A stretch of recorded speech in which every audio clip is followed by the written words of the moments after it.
Today, we're going to dive into an institution that you probably think you know, but one that's hiding this massive, modern operation right in plain sight. Yep, we're talking about India Post, and its story is one of incredible transformation. So let's get right into it. No, seriously, take a second. What's the first image that pops into your head? Is it a stack of letters? That iconic red post box? Maybe a long line for stamps? Go ahead and hold on to that image because we're about to give it a major update. Okay, so on the left, you've got that classic image, right? Mail, stamps, maybe that feeling that it's all a bit slow, a bit paper heavy. But the reality on the right, well, that tells a completely different story.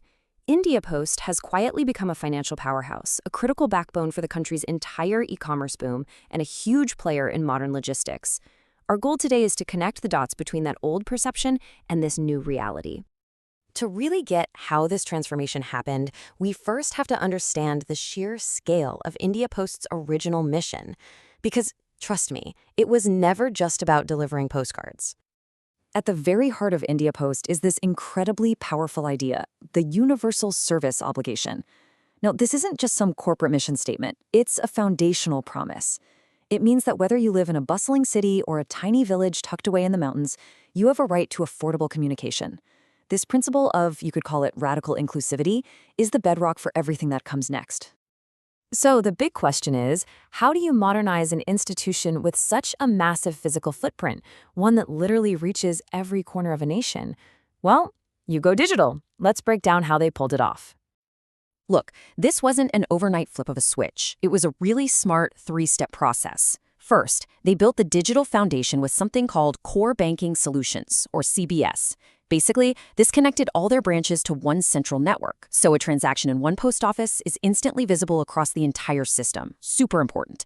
From there, they launched the IPBB mobile app, which literally put a bank in millions of people's hands.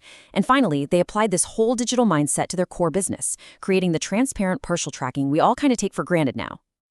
And it was this digital backbone that allowed India Post to lean into one of its most surprising and vital roles, becoming one of the country's largest financial institutions. No joke. And the scope of what they offer financially is just vast. It goes way beyond a simple savings account. The Post Office Savings Bank is an absolute lifeline for rural populations. Their recurring deposits empower small savers who want to build up their wealth bit by bit. They even offer specialized insurance and income schemes for retirees. You see, each product is tailored for a specific need, often serving people who might be overlooked by traditional banks. And this right here is the crucial point. This isn't just about finance. It's about empowerment. It's about driving financial inclusion for marginalized communities, giving them a safe place to save their money, and, get this, delivering government benefits right to their doorstep. It's about building a foundation for economic stability, one person, one village at a time. So think about it. You've got a digital network and a physical presence in every single corner of the country. That means India Post was perfectly positioned for the next big thing, the e-commerce boom. And they adapted really quickly.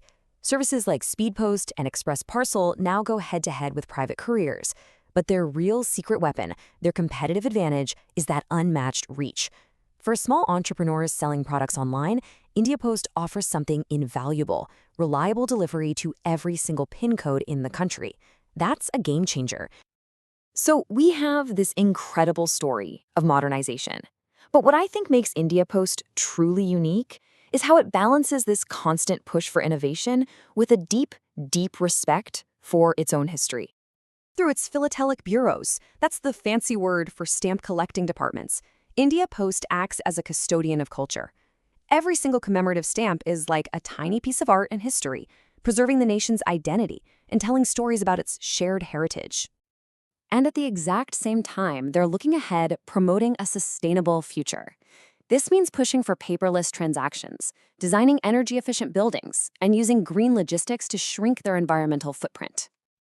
You know, a quote from our source material just sums it up perfectly. This isn't a choice between the past and the future. India Post is proving that it can be both, a cherished heritage institution and a cutting-edge modern service provider. And all of this brings us to a final, bigger question. The story of India Post is about way more than just stamps and banking. It's a fascinating case study in transformation. It really makes you wonder, Can this 150-year-old institution, by balancing inclusivity with innovation, actually be a model for what public service should look like in the 21st century? Now that's something to think about.